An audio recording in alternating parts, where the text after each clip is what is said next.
최근 산업통상자원부가 석탄공사의 부채를 강원랜드 재원으로 상환하는 방안을 검토하면서 지역사회가 반발하고 있습니다. 정부가 강원랜드를 곳간 취급하면서 정작 필요한 규제 개혁에는 소극적이라는 지적입니다. 6.3 지방선거를 앞두고 춘천시장 자리를 둔 경쟁이 본격적으로 시작됐습니다. 전 현직 시장의 재도전과 유력 주자들의 가세로 여야 모두 치열한 공천 경쟁에 돌입하면서 선거 열기가 일찌감치 달아오르고 있습니다. 원주시 호저면 주산리 원주천에서 폐사한 야생 조류에서 고병원성 AI가 검출된 것으로 확인됐습니다.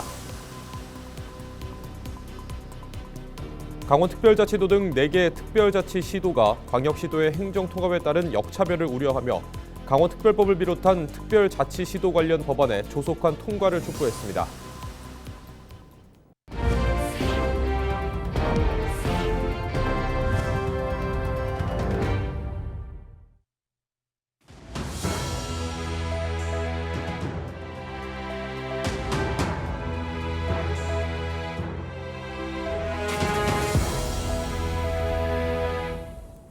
시청자 여러분 안녕하십니까? 헬로티비 뉴스입니다. 강원랜드는 정부의 강제 폐광 정책에 따라 지역경제 회생을 위해 설립됐습니다. 하지만 최근 산업통상자원부가 대한석탄공사의 부채를 강원랜드 재원으로 20년간 상환하는 방안을 검토한 사실이 알려지면서 지역사회가 거세게 반발하고 있습니다. 강원랜드는 이미 매출의 4분의 1가량을 국세와 각종 기금으로 정부에 납부하고 있는데요. 정부가 석탄산업 전환 지역의 미래를 위한 규제 개혁에는 소극적이면서 강원랜드를 곡간처럼 취급하고 있다는 비판이 나옵니다. 이다혜 기자가 취재했습니다. 국내 유일의 내국인 출입 카지노와 리조트를 운영하는 강원랜드입니다. 지난 2024년 연간 매출은 1조 4천억 원, 자산 규모는 4조 7천억 원에 이릅니다. 지난해에는 연간 방문객이 700만 명을 넘어서며 역대 최대치를 기록했습니다. 이렇게 벌어들인 강원랜드의 수익은 폐광지역 지원에 관한 특별법에 따라 폐광지역 경제회생을 위해 사용되도록 규정돼 있습니다. 그런데 최근 산업통상부가 대한석탄공사 부채를 강원랜드 재원으로 향후 20년간 상환하는 방안을 담은 내부 보고서를 작성한 사실이 알려지면서 지역사회의 반발이 커지고 있습니다. 수익을 가져가면서도 석탄산업 전환지의 경쟁력을 가로막는 과도한 규제와 구조적인 한계에 대해서는 실상 반감하고 있다. 지역에서는 정부가 강원랜드를 정부 재정의 이른바 곡간처럼 활용하면서 정작 강원랜드의 성장과 체질 개선을 위한 규제 완화 논의에는 소홀하다고 비판합니다. 강원랜드는 지난 25년간 관광진흥개발기금과 폐광기금, 법인세 등으로 매년 매출의 약 4분의 1을 정부에 납부해왔습니다. 하지만 글로벌 복합리조트로 도약하기 위한 중장기 전략 마련은 정부 정책의 우선순위에서 밀려있다는 지적이 나옵니다. 이 같은 문제의식은 최근 산업부 업무보고 자리에서도 공식적으로 제기됐습니다. 강원랜드의 소관부처는 산업부지만 카지노 관련 규제는 문화체육관광부와 사행산업통합감독위원회 등의 영향을 받으면서 부처 간 조율 부족으로 각종 사업 추진에 어려움을 겪고 있다는 겁니다. 바로 부처 간의 그런 권한 문제를 조정할 수 있는 기관의 역량이 되게 휩쓸기 때문에 그런 게 굉장히 애로사항으로 작용하고 있습니다.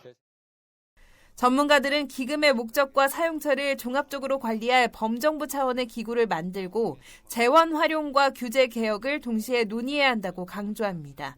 이런 가운데 강원랜드가 수십 년간 이어온 지역사회 공헌과 경제적 기여는 충분히 조명되지 않은 채 도박 중독과 같은 부정적 이미지가 과도하게 부각돼 왔다는 지적도 나옵니다. 이에 대해 산업부 장관은 정부의 접근 방식에 대한 반성이 필요하다는 입장을 밝혔습니다. 여기 관련된 내용 에타 규제부터 해서 각종 인허가 규제들이 아마 문화부하고는 이야기를 하다가도 실질적인 사회적인 논의 과정에 들어가게 되면 굉장히 어려움에 처할 것 같은데 이런 부분들은 지역경제 활성화라는 큰 카테고리를 가지고 좀 같이 해주셨으면 좋겠다는 생각이 듭니다. 석탄 산업이 완전히 막을 내린 산업 전환의 시기, 강원랜드를 단순한 재원 공급원이 아닌 지역의 미래를 책임질 성장 거점으로 재정립해야 한다는 목소리가 커지고 있습니다. 헬로티비 뉴스 이다혜입니다. 오는 6월 지방선거를 앞두고 춘천시장 선거전이 본격화되고 있습니다. 본선에 앞서 경선에서 더불어민주당에선 전현직 시장의 대결이 예고됐고 국민의힘에서도 다자대결 구도가 형성됐습니다. 보도에 전소연 기자입니다. 민선 7기 춘천시정을 이끌었던 이재수 전 춘천시장이 지난 20일 춘천시장 출마를 공식 선언했습니다. 이 전 시장은 기자회견에서 현 시정을 비판하며 행복도시 춘천을 만들겠다고 밝혔습니다. 지금 시정은 무엇을 하고 있습니까? 누구를 위한 시정을 펼치고 있습니까? 낡은 콘크리트 개발주의로 회귀했습니다. 제가 그토록 막고 있던 자연 녹지도 풀려버렸습니다. 춘천시장 선거를 5달 앞두고 민주당 내 경쟁은 더욱 치열해지고 있습니다. 육동환 현 춘천시장은 오는 31일 북콘서트를 열고 본격적인 재선 도전 행보에 나설 계획입니다. 허소영 민주당 강원도당 수석대변인은 다음 달 7일 북콘서트를 시작으로 경선 레이스에 뛰어듭니다. 여기에 원선희 민주당 정책부의장도 2월 중 출마 선언을 예고한 상태입니다. 춘천시장 탈환을 노리는 국민의힘 후보들의 경쟁도 거셉니다. 지난 11월 일찌감치 시장 출마를 선언한 정광열 전 강원도 경제부지사는 원형육교 사업 등 시정 현안에 대해 비판의 목소리를 높이며 이슈 선점에 주력하고 있습니다. 자연환경, 인재, 위치 무엇 하나 부족하지 않지만 변화를 향한 속도는 느렸습니다. 이제는 멈춰있던 시간을 다시 움직여야 합니다. 변지량 전 강원도 도민복지특별자문관은 지난 14일 복지와 도시재생 등 공약을 발표하며 도전장을 내밀었습니다. 한중일 국민의힘 강원도당 대변인도 지난 19일 출마 기자회견을 열고 지하상가 지상화 등을 약속하며 지지를 호소했습니다. 최성현 강원 관광재단 대표이사는 사퇴 시한인 3월 이전에 출마 여부를 밝힐 예정입니다. 미래성장 동력 확보 등 쌓여있는 과제 속에 전현직 시장과 유력 주자들이 치열한 내부 경쟁에 돌입하면서 춘천시장 선거전이 일찍이 달아오르고 있습니다. 헬로티비 뉴스 전소연입니다. 원주시 호저면 주산리 원주천에서 폐사한 야생조류에서 고병원성 AI가 검출된 것으로 확인됐습니다. 해당 조류는 백로로 지난 16일 오후 3시쯤 발견됐으며 20일 저녁 고병원성 AI로 최종 확진됐습니다. 방역당국은 주민들에게 야생조류 서식지 방문을 자제해 줄 것과 폐사체 발견 시 원주시 환경과로 신고해 줄 것을 당부했습니다. 강원특별자치도 등 4개 특별자치시도가 광역시도의 행정통합에 따른 역차별을 우려하며 강원특별법을 비롯한 특별자치시도 관련 법안의 조속한 통과를 촉구했습니다. 강원도 등은 21일 공동 성명을 내고 광역행정통합특별법 제정이 속도감 있게 진행되는 것을 보며 특별자치시도가 소외되고 있음을 심각하게 받아들인다고 밝혔습니다. 정부가 발표한 행정통합 시도에 대한 인센티브 부여로 인해 4개 특별자치시도가 불이익을 받아서는 안 된다고 강력히 선언한다. 4개 특별자치시도는 성명을 통해 강원, 제주, 전북특별법과 행정수도 특별법 통과와 특별자치시도의 소외 방지를 위한 대책 마련도 촉구했습니다.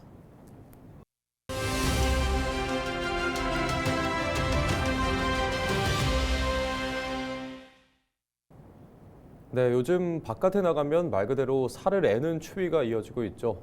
이번 추위 언제까지 갈지, 또 봄이 오기 전에 이 정도 추위가 다시 찾아올지 자세한 날씨 전망 알아봅니다.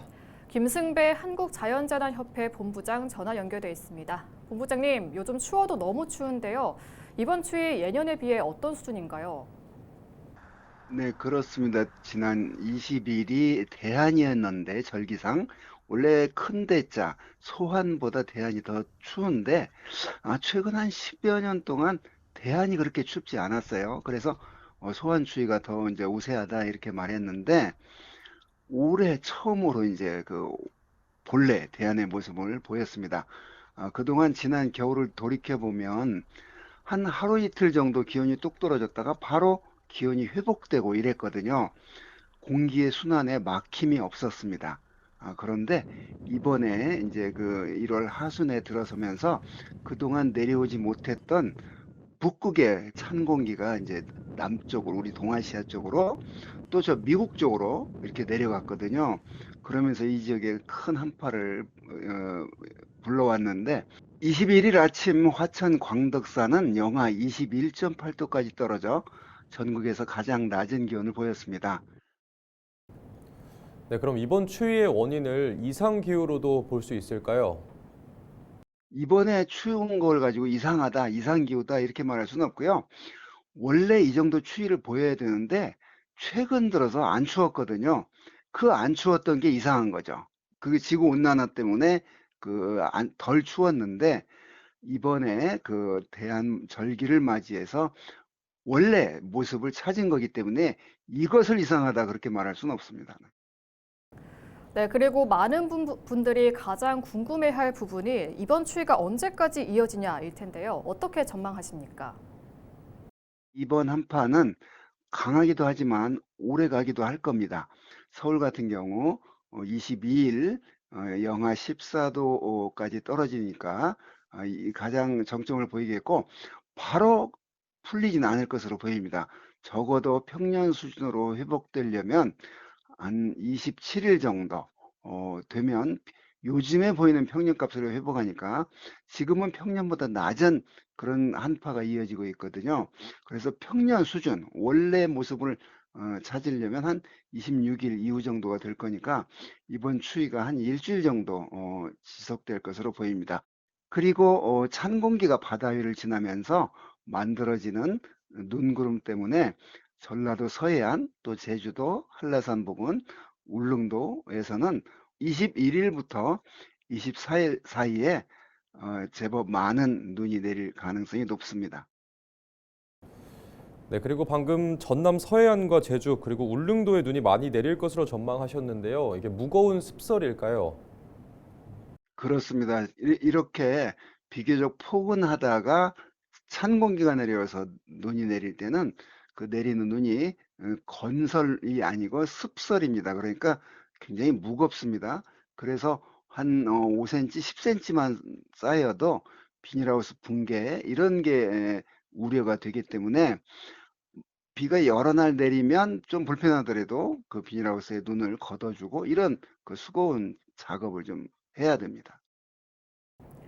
네, 끝으로 남은 겨울 2월까지 이런 한파가 또다시 찾아올 가능성이 있는지 짧게 한 말씀 부탁드립니다.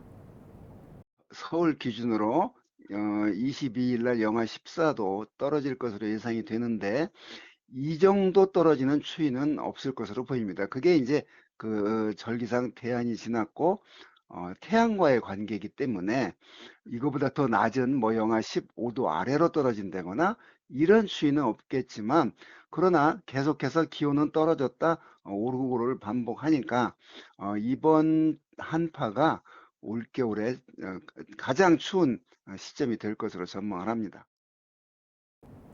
네, 오늘 말씀 여기까지 듣도록 하겠습니다. 고맙습니다.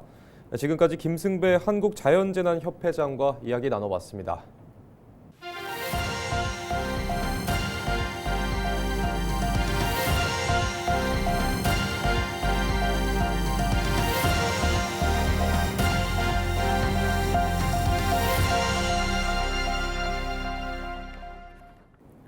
속초 대관람차 인허가 과정에서 발생한 위법 사항을 근거로 개발 행위 허가를 취소한 처분이 적법하다는 1심 판단이 나왔습니다.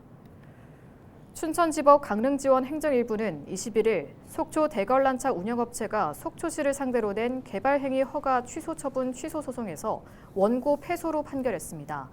감사원은 지난 2023년 공익감사를 통해 속초시가 규정을 위반해 특정 업체에 유리하도록 평가 방법을 변경했다고 결론냈고 행정안전부도 특별감사를 실시해 속초 대관람차 사업 시행 허가와 건축 허가 등에 문제가 있다며 속초시에 관계자 징계 등 후속 조치를 요구했습니다. 속초시는 이를 근거로 지난해 6월 운영업체의 용도 변경 위반에 대한 시정명령과 대관람차 및 탑승동 해체, 공유수면 원상 회복 명령 등 행정처분 11건을 내렸습니다. 이에 대해 운영업체는 행정기관의 처분을 신뢰해 진행한 사업을 사후에 취소하는 것은 신뢰 보호 원칙에 어긋난다며 행정소송을 제기했고 1심 판결에 불복해 항소하겠다고 밝혔습니다. 뉴스를 마칩니다. 고맙습니다.